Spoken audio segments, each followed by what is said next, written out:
based on his most recent experience in a rural hospital in Mozambique. He's currently creating a startup to offer such learning experiences to everyone. So Dee, please share your experience with us.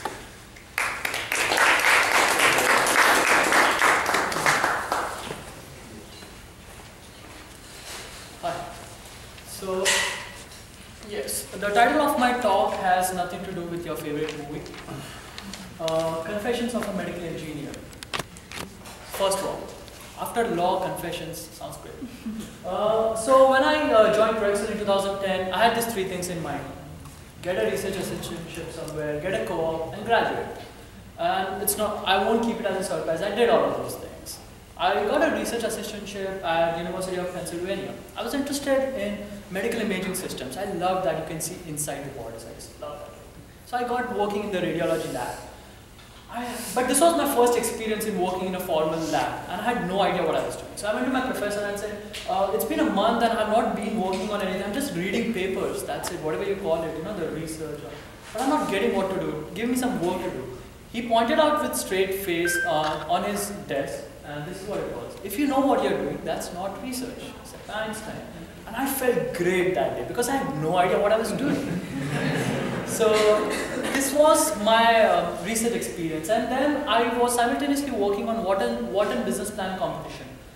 My professor called me one day after a couple of months and said, if I give you a lab in Wharton school because you seem to be a guy who would go out and talk to people, would you want to work on technologies that come from lab to market? You can help write a business plan and everything, and it's a great choice for you. I'm like, yes, I want to do that. He said, exactly my point. You don't belong to this lab. You have to do this.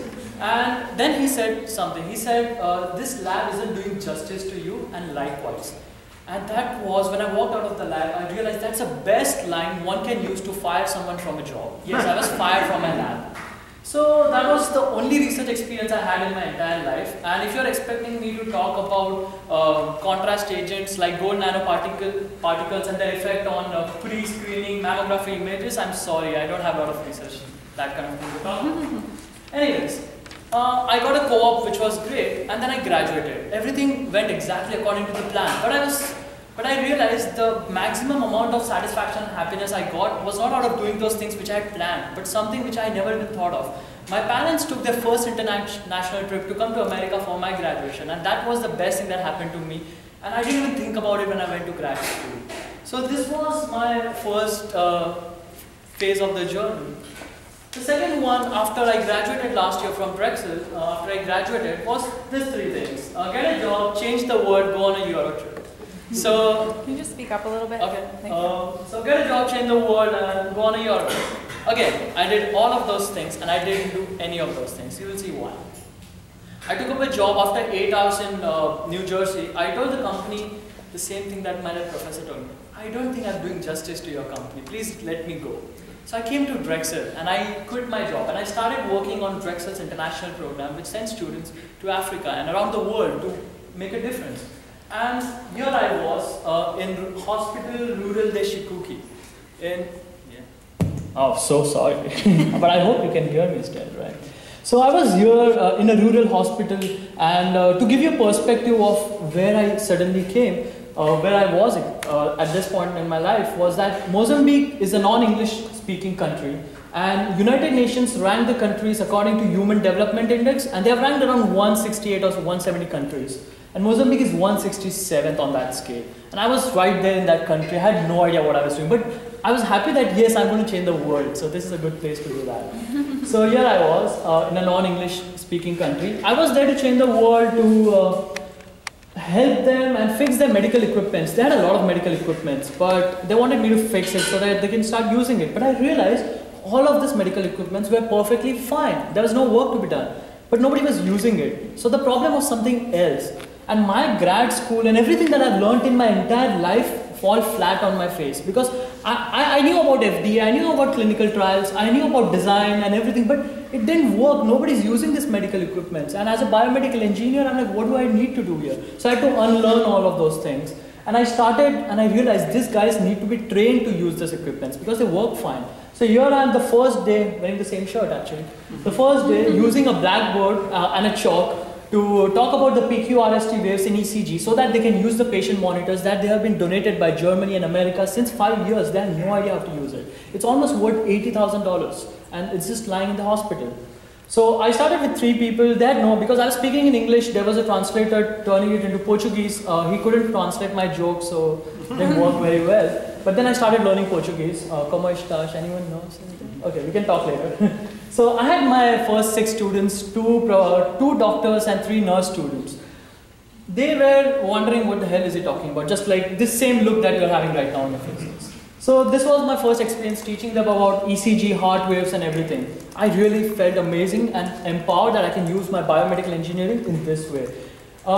Finally the class grew, the class size grew, and we had around 15 people showing up, and they started calling me doctor, which was very scary because now I was not only supposed to teach them but also see the patients on the daily basis. So I remember this one patient who didn't have a heart wave proper, like the size of the T wave wasn't fine. I'm like, you know what, please don't do this to me, I'm not a doctor. I can teach you what is a normal PQRST wave, but I cannot go beyond that.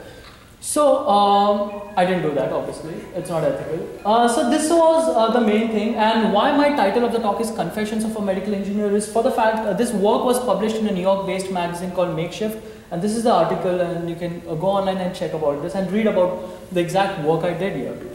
Anyways, then I was also there to fix the things. So the first thing I ever fixed was an oxygen aspirator. It was so amazing to give someone oxygen, and every point, everything, every day I'm living there, it was just making my experience more worthwhile. This was the first equipment that we fixed. We started fixing a lot of things. This was a small eye equipment. I don't even know what's it. It's just like a microscope. The bulb wasn't fine. They haven't been using this since 3 years. The only problem was the bulb. We went out, changed the bulb, and now it works fine.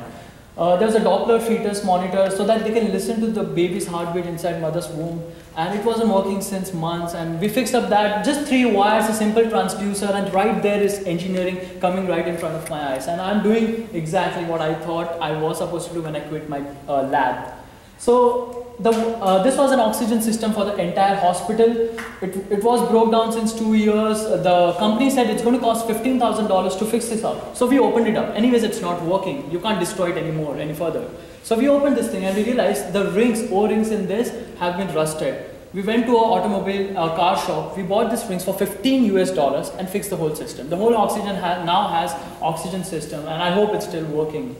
So I became the fixer in the entire town of Shikuki where I was living. People started coming to me with fans. Like, my fan is broken. They even got a DVD player. Someone like, my husband bought me a new player. Can you please fix it? I'm like, I tried. This was one of the days I'm trying something random.